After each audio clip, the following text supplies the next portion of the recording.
જય સ્વામિનારાયણ વિદ્યાર્થી મિત્રો, બાયોલોજી ઈ વિદ્યાના ક્લાસમાં આપનું સ્વાગત છે. 11 સાયન્સ ચેપ્ટર 9 જૈવિક અણુઓ એના વિશે આપણે અભ્યાસ કરી રહ્યા છીએ. આની અંદર શીખીશું ટોપિક 9.12.4. એમાં ઉત્સેચકની ક્રિયાવિધિ ઉપર અસર કરતા પરિબળો, એટલે કે ઉત્સેચક જે રાસાયણિક પ્રક્રિયામાં ક્રિયાશીલ હોય તો એ સમયે ઉત્સેચક ઉપર કેટલાક પરિબળોની અસર થાય છે. તો એ કયા કયા પરિબળો છે કે જે ઉત્સેચકને અસર કરે? તો એમાં 1 તાપમાન, 2 pH, 3 ઉત્સેચકની સાંદ્રતા, 4 પ્રક્રિયાની સાંદ્રતા, 5 નિપજની સાંદ્રતા અને 6 અવરોધક. તો આ 6 પરિબળો છે જેના વિશે આપણે આ વિડીયોમાં સમજ લઈએ. પહેલું પરિબળ તાપમાન, ટેમ્પરેચર. ઉત્સેચક ઉપર તાપમાનની શું અસર છે? તો 10 ડિગ્રી સેલ્સિયસનો વધારો. જો રાસાયણિક પ્રક્રિયામાં આપણે 10 ડિગ્રી સેલ્સિયસનો વધારો કરીએ તો ઉત્સેચકનો એટલે કે પ્રક્રિયાનો વેગ બમણો થઈ જાય. કેટલો થઈ જાય? પ્રક્રિયાનો વેગ બમણો થાય. એટલે કે ઇષ્ટતમ તાપમાન કેટલું હોવું જોઈએ? ±37 ડિગ્રી સેલ્સિયસ. ±37 ડિગ્રી સેલ્સિયસ યાદ રાખજો. એટલે કે 37 ડિગ્રી સેલ્સિયસ તાપમાનથી કદાચ 1-2 ડિગ્રી વધારે અથવા તો 1-2 ડિગ્રી ઓછું, પ્લસ ઓર માઇનસ. એટલે કે ઉત્સેચકને કાર્ય કરવા માટે એક ઓપ્ટિમમ ટેમ્પરેચર જોઈએ. એ ઓપ્ટિમમ ટેમ્પરેચર અહીંયા આપ્યું છે 37 ડિગ્રી સેલ્સિયસ. એટલે 37 ડિગ્રી સેલ્સિયસ એટલે શું? આપણા બોડીનું ટેમ્પરેચર થયું, રાઈટ? પણ એમાં 10 ડિગ્રી સેલ્સિયસ સુધીનો વધારો છે ને એ વેગ બમણો કરી દે, ડબલ. એટલે પ્રક્રિયા એનો જે રેટ છે ને, પ્રક્રિયાનો દર એટલે પ્રક્રિયાનો વેગ એ બમણો થઈ જાય. એટલે કે ઇષ્ટતમ તાપમાને પ્રક્રિયા વેગ મહત્તમ હોય. પણ હવે એમ કહે છે કે વધુ ઊંચા તાપમાને, એટલે કે જરૂર કરતાં વધુ ઊંચું તાપમાન જાય તો ઉત્સેચક નાશ પામે છે. એટલે કે શું? જરૂર કરતાં વધુ ઊંચા તાપમાને ઉત્સેચક નાશ પામે. ચોપડીમાં શબ્દ વાપર્યો છે વિનૈસર્ગીકૃત, ડીનેચરલાઇઝેશન. વિનૈસર્ગીકૃત શબ્દ વાપર્યો છે. એટલે શું? ઉત્સેચક નાશ પામવું એટલે હાઈ ટેમ્પરેચર થાય, જરૂર કરતાં વધારે ઊંચું તાપમાન થાય તો ઉત્સેચક શાના બન્યા છે? પ્રોટીનના. ઉત્સેચક પ્રોટીનના. પ્રોટીન શાનો બન્યો છે? એમિનો એસિડની શૃંખલા. તો વધુ ઊંચા તાપમાને શું થાય? એમિનો એસિડની વચ્ચેનો પેપ્ટાઇડ બંધ તૂટી જાય. એ જે પેપ્ટાઇડ બંધ તૂટે એને કારણે એમિનો એસિડ બધા વિખરાઈ જાય. આને કારણે પ્રોટીન નાશ પામ્યો કહેવાય. અને એને કારણે જે ઉત્સેચક છે એ તૂટી ગયો કહેવાય. એટલે કે ઉત્સેચકનો નાશ થાય છે. ક્યારે? ઓપ્ટિમમ ટેમ્પરેચર કરતાં વધારે. જ્યારે વધુ નીચા તાપમાને એટલે ઉત્સેચક નિષ્ક્રિય બને, એટલે ઉત્સેચકને જે તાપમાન જોઈતું હોય એનાથી લો ટેમ્પરેચર, જરૂર કરતાં લો ટેમ્પરેચર ઉત્સેચકને નિષ્ક્રિય બનાવે. વિદ્યાર્થીઓ યાદ રાખજો, ઉત્સેચકનો નાશ થવો અને ઉત્સેચક નિષ્ક્રિય બનવો ને એમાં ઘણો ફેર છે. અહીંયા ઉત્સેચક નાશ થવો એટલે ટોટલી પ્રોટીનની શૃંખલા નાશ પામવી, જ્યારે અહીંયા નિષ્ક્રિય થવો એટલે એ પોતે ક્રિયાશીલ નથી, પણ જ્યારે યોગ્ય તાપમાન મળે તો પાછો સક્રિય થઈ જાય. એટલે અહીંયા એવું સમજવાનું કે ઉત્સેચક એટલે પ્રોટીન, પ્રોટીન એટલે એમિનો એસિડની ચેઇન. એ એમિનો એસિડની ચેઇન શું થઈ જાય છે? નિષ્ક્રિય બને છે, નાશ પામતી નથી. અહીંયા તો બધા જ એમિનો એસિડ શું થઈ જાય છે? તૂટી જાય છે. પેપ્ટાઇડ બંધ અહીંયા તૂટે છે. જ્યારે નિષ્ક્રિયનો અર્થ શું સમજવાનો? અહીંયા પેપ્ટાઇડ બંધ તૂટતા નથી, એટલે કે પ્રોટીનની શૃંખલા એમના એમ રહે છે. એટલે જ્યારે સજીવના કોષને યોગ્ય તાપમાન મળે ને તો ફરી પાછો ઉત્સેચક કેવો બની જાય? સક્રિય બને. જ્યારે અહીંયા નાશ પામે તો નાશ જ પામે, ફરી પાછો બને નહીં. ઓકે, તો આ વાત થઈ ટેમ્પરેચર. પણ ઘણા અપવાદ છે મિત્રો. કયા અપવાદ છે એને આપણે સમજીએ. અપવાદની અંદર એક છે યલોસ્ટોન પાર્ક. આ એક જગ્યા છે કે જ્યાં આગળ ગરમ પાણીના ઝરા આવેલા છે. હવે ગરમ પાણીના ઝરા એટલે ત્યાં આગળ એ આપણે કદાચ અહીંયા ગુજરાતની અંદર કોઈ પ્રવાસની અંદર તમે ગયા હોય સ્કૂલના પિકનિકમાં, ત્યાં તમે કદાચ સાંભળ્યું હોય ટીવા ટુંબા અથવા તો દીવ જતા તુલસી શ્યામ આવે છે. એ તુલસી શ્યામમાં નીચેથી નેચરલી ગરમ પાણી આવે છે અને ટીવા ટુંબામાં તો ધુમાડા નીકળે ને એવું ગરમ પાણી છે. એ ક્યાંથી આવતું હશે એ તો તમને થોડુંક ખ્યાલ હશે કે પૃથ્વીની અંદર પેટાળની અંદર શું રહેલું છે? લાવા. અને લાવાની ગરમીથી નીચે રહેલું જમીનના સમતલનું પાણી ગરમ થતું જાય અને પછી કૂવા જ હોય એ કૂવામાંથી બહાર આવે. અહીંયા ગરમ પાણીના જે ઝરા છે એટલે કુદરતી હોય આ બધા, એની અંદરનું ટેમ્પરેચર કેટલું? 80 થી 85 ડિગ્રી સેલ્સિયસ તાપમાન. હવે 80 થી 85 ડિગ્રી સેલ્સિયસ તાપમાન હોય ને એ તાપમાને ખરેખર તો ઉત્સેચક નાશ પામે, પણ આટલા ટેમ્પરેચરે ત્યાં જે બેક્ટેરિયા છે એ બેક્ટેરિયાના બોડીની અંદર રહેલા એન્ઝાઇમ ઉત્સેચકો, આટલા ડિગ્રી ટેમ્પરેચરે રહેતા બેક્ટેરિયાની અંદર ઉત્સેચકો સક્રિય હોય. તો વિચારો, આમ કહીએ છે સહેજ ટેમ્પરેચર વધે તો ઉત્સેચક નાશ પામે, પણ અહીંયા તો 80 થી 85 ડિગ્રી ટેમ્પરેચર છે. એટલે ટેમ્પરેચરે ગરમ પાણીના જરામાં જે બેક્ટેરિયા છે ને એ બેક્ટેરિયાના ઉત્સેચકો સક્રિય હોય. તો આ બેક્ટેરિયાને કયા બેક્ટેરિયા કહેશો? આર્કી બેક્ટેરિયા. યાદ આવ્યું? આર્કિયા. આર્કિયામાં પણ પાછા કયા?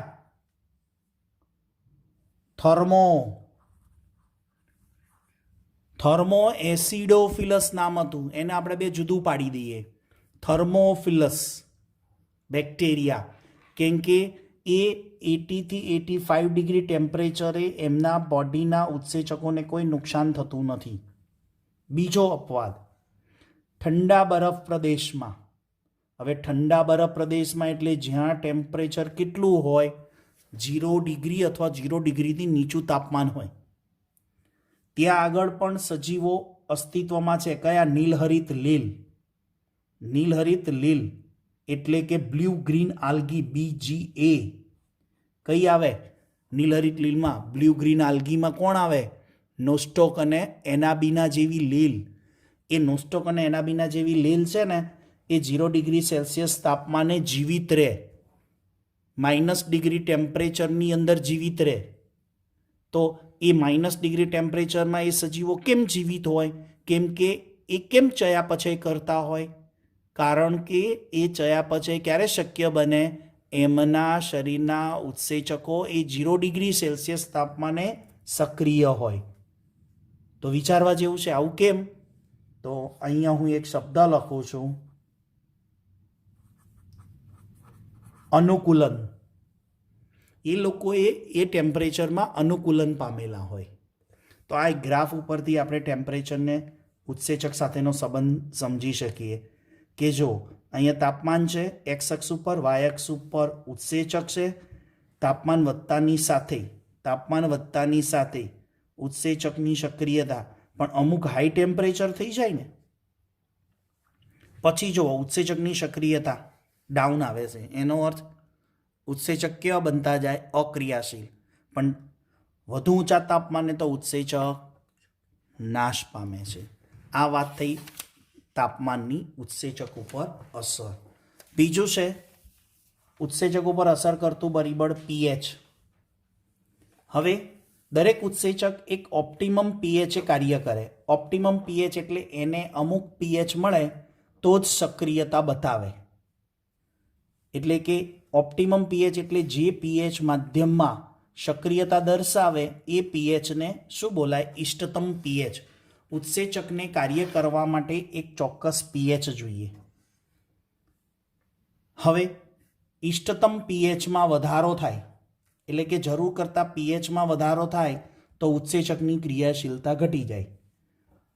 ઇષ્ટતમ પીએચમાં ઘટાડો થાય તો પણ ક્રિયાશીલતા ઘટી જાય. એટલે કે ઓપ્ટિમમ પીએચ એટલે ઇષ્ટતમ પીએચ જ ક્રિયાશીલ હોય, ના વધારા ના ઘટાડો. જો વધારો થાય તો ઉત્સેચકની ક્રિયાશીલતા ઘટે. અહીંયા જુઓ ઉત્સેચક નાશ નથી પામતા, ઉત્સેચકની ક્રિયાશીલતા ઘટી જાય છે. વધારો થાય કે ઘટાડો એટલે એનો અર્થ ખૂબ ઊંચા પીએચે પાછા નાશ પામે અને ખૂબ નીચા પીએચે પાછા નાશ પામે. સેજ પીએચ વધે તો ક્રિયાશીલતા ઘટે, સેજ પીએચ ઘટે તો ક્રિયાશીલતા ઘટે, પણ ખૂબ ઊંચા પીએચે નાશ પામે, ખૂબ નીચા પીએચે નાશ પામે. એટલે જે ઉત્સેચક વિચારવા જેવું છે કે તમને આઈડિયા હશે કેમેસ્ટ્રી પ્રમાણે, આ 0 સોરી આ 7 આ 0 બરાબર, આ 7 થી નીચે જાય છે તો શું કહેવાય? એસિડિક. 7 થી ઉપર જાય તો શું કહેવાય? આ એસિડિક અને આ બેઝિક અને આ ન્યુટ્રલ. 7 થી ઉપરનો પીએચ હોય એ આલ્કલીય હોય, 7 થી નીચેનો પીએચ હોય એને આપણે એસિડિક કહીએ છીએ અને 7 હોય એને ન્યુટ્રલ કહીએ છીએ, તટસ્થ. તો વિચારો જે ઉત્સેચક 4 પીએચે કામ કરતો હોય એનો પીએચ 1 જતો રહે તો શું થાય? નાશ પામે. જે ઉત્સેચકનો પીએચ 8 હોય એ ઉત્સેચકનો પીએચ 12 જતો રહે તો શું થાય? એ પણ નાશ પામે. ટૂંકમાં તાપમાન હોય કે પીએચ હોય એ એના ઇષ્ટતમ તાપમાને અને ઇષ્ટતમ પીએચે કામ કરે. વધુ ઊંચું તાપમાન, વધુ ઊંચા પીએચ, સમજવા જેવું છે, વધુ ઊંચું તાપમાન, વધુ ઊંચા પીએચે ઉત્સેચક નાશ પામે.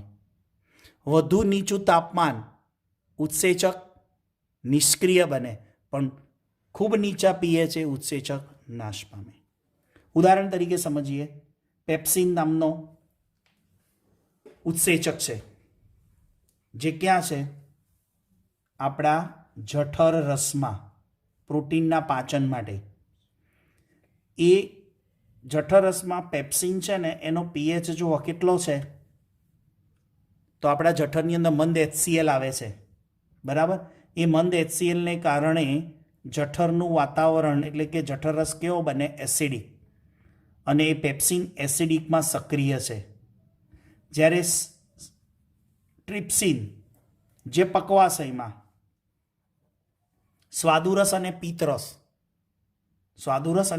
સ્વાદુરસમાં હોય ટ્રિપ્સિન, એનો પીએચ જુઓ 7 થી વધારે છે. એટલે કે બેઝિક પકવાશયમાં બેઝિક માધ્યમ હોય ને એમાં ટ્રિપ્સિન ક્રિયાશીલ હોય, જ્યારે પેપ્સિન છે ને એ એસિડિક માધ્યમમાં ક્રિયાશીલ હોય. ખ્યાલ આવી ગયો? ટ્રિપ્સિનને કામ કરવા માટે, ટ્રિપ્સિનને ક્રિયાશીલ બનવા માટે બેઝિક માધ્યમ જોઈએ. જ્યારે પેપ્સિનને ક્રિયાશીલ બનવા માટે એસિડિક માધ્યમ જોઈએ. તો આ પીએચ ઉપરના ઉદાહરણ થયા.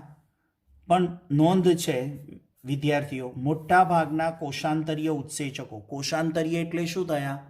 કોષની અંદર જે ચયાપચય થાય છે એની અંદરનો જે કોષની અંદરનો પીએચ કેવો હોવો જોઈએ? ન્યુટ્રલ. એટલે કે જીવરસનો પીએચ કેવો છે? ન્યુટ્રલ છે. અને એ ન્યુટ્રલ માધ્યમની અંદર જ ઉત્સેચકો સક્રિય હોય. આમ પણ આપણા પાચન તંત્રમાં પણ જે ઉત્સેચકો કામ કરે છે ને એ ઉત્સેચકો બધા બેઝિક માધ્યમમાં જ ક્રિયાશીલ હોય. એક જ એવો અપવાદ છે કે જે એસિડિક માધ્યમમાં ક્રિયાશીલ છે, એ પેપ્સિન છે.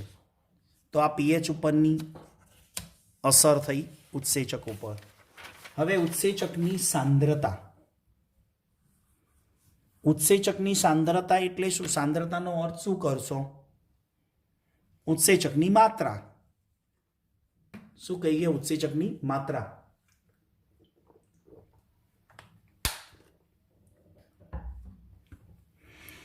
હવે જુઓ, ચોક્કસ તાપમાન હોય, ચોક્કસ પીએચ હોય અને ચોક્કસ માત્રામાં પ્રક્રિયાર્થી હોય. આ 3 કન્ડિશન હોય. જુઓ, ઓપ્ટિમમ ટેમ્પરેચર એટલે કે એક ફિક્સ તાપમાન, એક ચોક્કસ પીએચ અને ચોક્કસ માત્રામાં પ્રક્રિયાર્થી હોય. ઉત્સેચકની માત્રામાં આપણે વધારો કરીએ એટલે કે ઉત્સેચક જે ક્વોન્ટિટીમાં લીધો છે, બરાબર, એનાથી આપણે થોડોક ઉત્સેચક વધારે લઈએ તો પ્રક્રિયા વેગમાં વધારો થાય. પરંતુ સંતૃપ્ત સ્થિતિએ, હવે સંતૃપ્ત સ્થિતિ એટલે અમુક હદ પછી પ્રક્રિયા દર શું થઈ જાય? અચળ થઈ જાય. પછી ગમે તેટલો ઉત્સેચકની માત્રા તમે વધારે કરો તો ત્યારબાદ શું થાય? પ્રક્રિયા વેગ ઘટે. એટલે ચોક્કસ તાપમાન, ચોક્કસ પીએચ અને ચોક્કસ માત્રામાં પ્રક્રિયાર્થીમાં આપણે ઉત્સેચકની માત્રા વધારીએ છીએ તો પ્રક્રિયા વેગ વધે છે. પણ અમુક સંતૃપ્ત સ્થિતિએ પ્રક્રિયા દર અચળ થઈ જાય, પછી ના વધે ના પછી ઘટે. પણ એનાથી એ અચળ આવ્યા પછી આપણે ઉત્સેચકની માત્રા હજુ વધારીએ ને તો પાછો પ્રક્રિયા દર ઘટે છે. આ ઉત્સેચકની સાંદ્રતા. હવે આપણે લઈએ પ્રક્રિયાર્થીની સાંદ્રતા. પેલી ઉત્સેચકની સાંદ્રતા હતી, આ પ્રક્રિયાર્થીની સાંદ્રતા. સબસ્ટન્સ, ચોક્કસ તાપમાન, ચોક્કસ પીએચ અને ચોક્કસ માત્રામાં ઉત્સેચક લઈએ. અહીંયા જુઓ, ઉત્સેચકની સાંદ્રતા હતી ને એમાં આપણે ચોક્કસ તાપમાન, ચોક્કસ પીએચ અને ચોક્કસ માત્રામાં પ્રક્રિયાર્થી. અહીંયા જુઓ, ચોક્કસ તાપમાન, ચોક્કસ પીએચ અને ચોક્કસ માત્રામાં ઉત્સેચક. જ્યારે આપણે અહીંયા ઉત્સેચકની સાંદ્રતાની વાત કરીએ છીએ ત્યારે પ્રક્રિયાર્થી ચોક્કસ લઈએ છીએ. જ્યારે પ્રક્રિયાર્થીની સાંદ્રતાની વાત કરીએ છીએ ત્યારે ઉત્સેચક આપણે ચોક્કસ માત્રામાં લઈએ છીએ. જ્યારે આવી પરિસ્થિતિ હોય, આ 3 કન્ડિશન, એવામાં પ્રક્રિયાર્થીની સાંદ્રતામાં વધારો કરીએ ને તો પ્રક્રિયા વેગમાં વધારો થાય. વેલોસિટી, વેગ એટલે વેલોસિટી. એટલે પ્રક્રિયાર્થીની સાંદ્રતા આપણે સહેજ વધારીએ ને તો પ્રક્રિયા વેગમાં વધારો થાય. પણ આગળ અહીંયા થોડુંક કેમેસ્ટ્રી પ્રમાણે જોઈએ. વી મેક્સિમમ એટલે વેલોસિટી મેક્સિમમ, વેગ મેક્સિમમ, પ્રક્રિયાનો મહત્તમ વેગ કહેવાય. અને એ વેગ મહત્તમ પ્રક્રિયા વેગ પ્રાપ્ત કરે ને, મહત્તમ પ્રક્રિયા વેગ પ્રાપ્ત થયા પછી આપણે પ્રક્રિયાર્થીની સાંદ્રતામાં વધારો કરીએ ને તો પાછો શું થાય? પ્રક્રિયા દરમાં વધારો થતો નથી. પ્રક્રિયાર્થીની સાંદ્રતામાં, અહીંયા પ્રક્રિયા નહીં, પ્રક્રિયાર્થી શબ્દ એવો આવવો જોઈએ. પ્રક્રિયાર્થીની સાંદ્રતામાં વધારો કરીએ તો પ્રક્રિયા દરમાં વધારો ના થાય. કારણ શું? તમને એક સરળ ભાષામાં સમજાવું. ઉત્સેચકના અણુઓની સંખ્યા ઓછી અને પ્રક્રિયાર્થીના અણુઓની સંખ્યા વધારે હોય. સમજો, ઉત્સેચકના અણુઓની સંખ્યા ઓછી છે અને પ્રક્રિયાર્થીના અણુઓની સંખ્યા વધારે છે. માની લો, એક ઉદાહરણ આપું કે પ્રક્રિયાર્થીની સંખ્યા આપણે લઈએ છીએ 10 અણુ. કેટલા અણુ? 10 અણુ. અને ઉત્સેચકના આપણે ઓછી સંખ્યા એટલે ઉત્સેચકના અણુ આપણે 5 લઈએ છીએ. તમે કહેશો સાહેબ કઈ રીતે 5? ઉદાહરણ છે, કારણ કે ઉત્સેચક તો પાછા મૂળ સ્વરૂપમાં પાછા મળે કે નહીં? ઉત્સેચક પ્રક્રિયાને અંતે મૂળ સ્વરૂપમાં પાછા મળે અને નવા પ્રક્રિયાર્થી સાથે જોડાય. હવે શું થાય છે આવી પરિસ્થિતિમાં? ઉત્સેચકના અણુઓની સંખ્યા ઓછી હોય અને પ્રક્રિયાર્થીના અણુઓની સંખ્યા વધારે હોય. એમાં આ પરિસ્થિતિમાં પ્રક્રિયકના અણુઓ દ્વારા ઉત્સેચકો સંતૃપ્ત થયા પછી પ્રક્રિયકના વધારાના અણુઓ સાથે જોડાણ માટે ઉત્સેચકના અણુ મુક્ત હોતા નથી. એટલે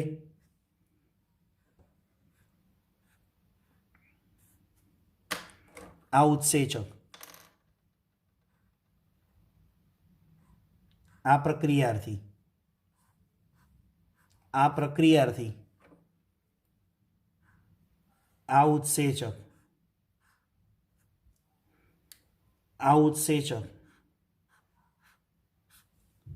આ પ્રક્રિયાર્થી. ઓકે, હવે તમે વિચારો કે બીજો પ્રક્રિયાર્થી આપણે વધારામાં ઉમેરીએ. આ પ્રક્રિયાર્થી ઉમેરીએ છીએ. આ સબસ્ટન્સ પદાર્થ પ્રક્રિયાર્થી ઉત્સેચક.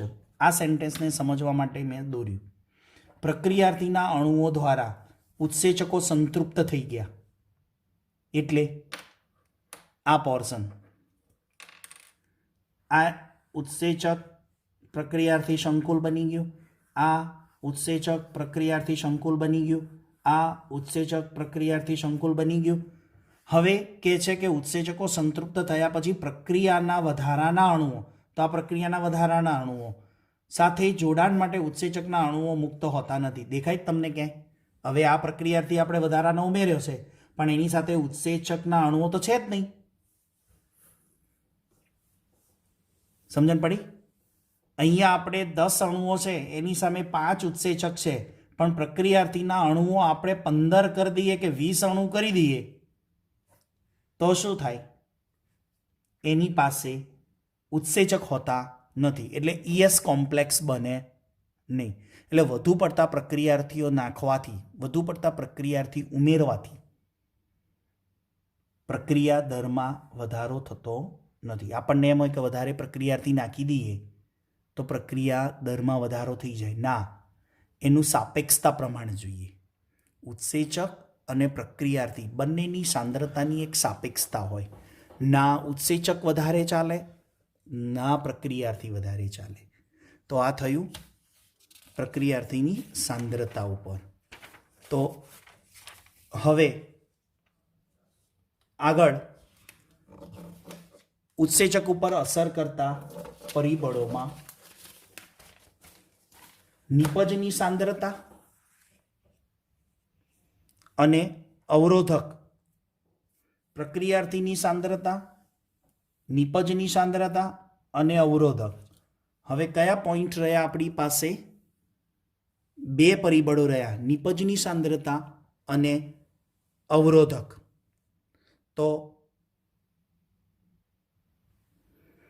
તો હવે આપણે પહેલાં શીખી ગયા તાપમાન, પછી pH, ઉત્સેચકની સાંદ્રતા, પ્રક્રિયકની સાંદ્રતા, પ્રક્રિયાર્થીની સાંદ્રતા, નિપજની સાંદ્રતા અને અવરોધકો.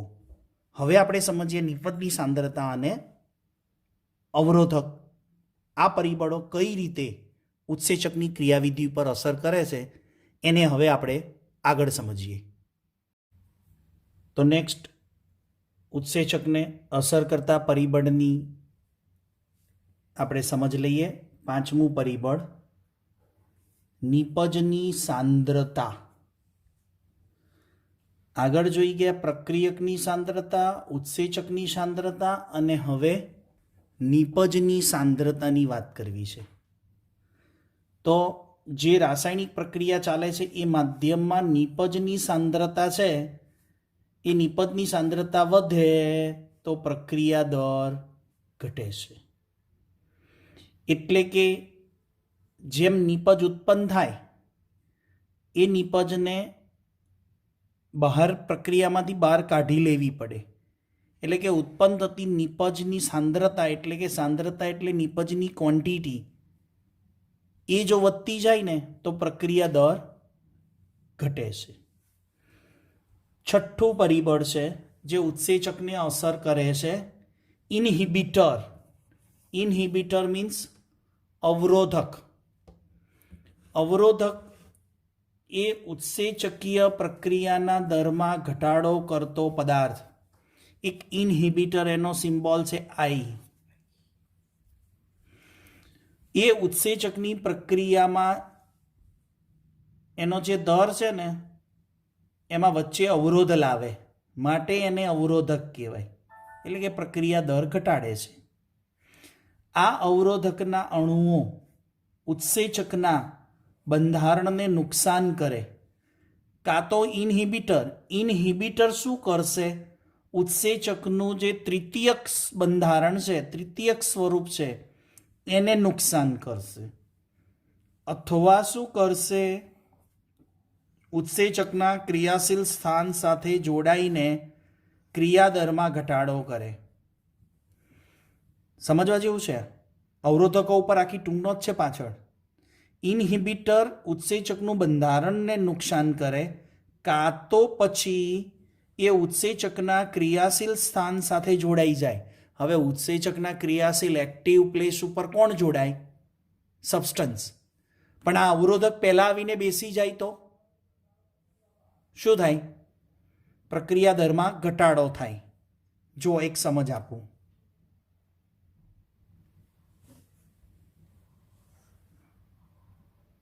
આ ઉત્સેચક છે. ઓકે, આપણે પ્રક્રિયાર્થીને કેવી રીતે દર્શાવતા હતા?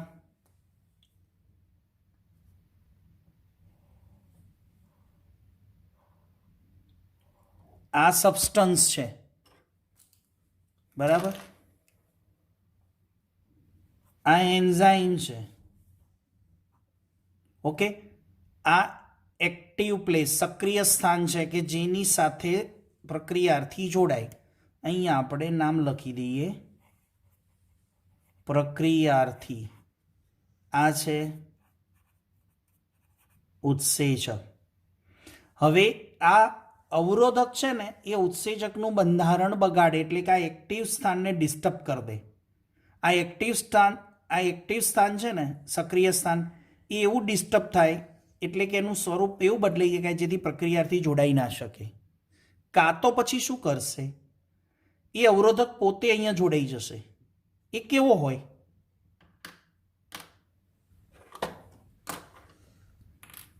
એ પણ ઉત્સેચક સાથે કોમ્પિટિશન કરે, સોરી પ્રક્રિયાર્થી સાથે કોમ્પિટિશન કરે જો આવો હોય.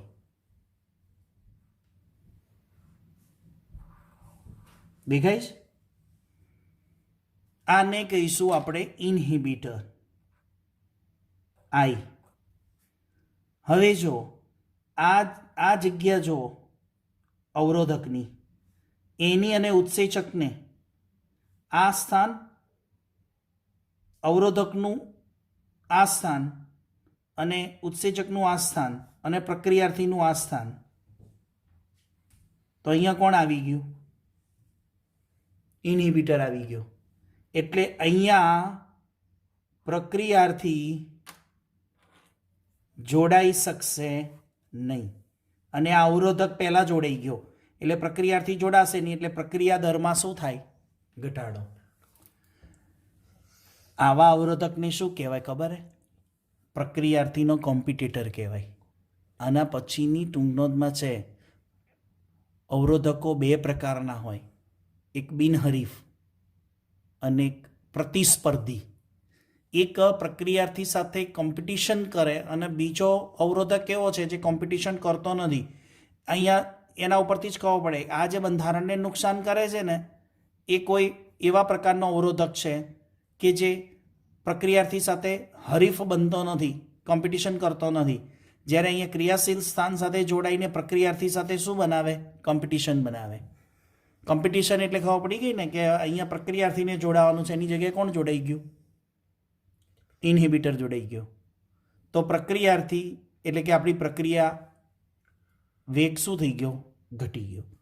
તો વિદ્યાર્થી મિત્રો, આ થયા ઉત્સેચકને અસર કરતા 6 પરિબળો છે, એની સમજ લીધી. 1 તાપમાન, 2 pH, 3 ઉત્સેચકની સાંદ્રતા, 4 પ્રક્રિયકની સાંદ્રતા, 5 નિપજની સાંદ્રતા અને 6 અવરોધક. તો આવા 6 પ્રકારના પરિબળો ઉત્સેચકીય પ્રક્રિયાને અસર કરતા હોય છે. આના ઉપરથી નીટનો પ્રશ્ન પણ પૂછાય કે ચોક્કસ તાપમાન, ચોક્કસ pH, ચોક્કસ ઉત્સેચકની સાંદ્રતા, નિપજની સાંદ્રતા વધારે હોય, અવરોધક ગેરહાજર હોય તો પ્રક્રિયા દરમાં શું થાય? ઘટાડો થાય. કારણ કોણ વધારે છે, કોણ ઓછું છે એ સમજવું જરૂરી છે. તો નેક્સ્ટ વિડીયોની અંદર આપણે વાત કરવાની છે, અહીંયા 6થું પરિબળ છે અવરોધક. એ અવરોધકો કયા પ્રકારના છે અને કેવી રીતે ઉત્સેચકને અસર કરતા હોય છે એની વાત આપણે અલગથી કરીશું. ત્યાર પછીના વિડીયોની અંદર આપણે જોઈશું ઉત્સેચકનું નામકરણ અને વર્ગીકરણ. તો આવતા વિડીયો લેક્ચર સુધી સૌ વિદ્યાર્થી મિત્રોને HP સરના જય સ્વામિનારાયણ.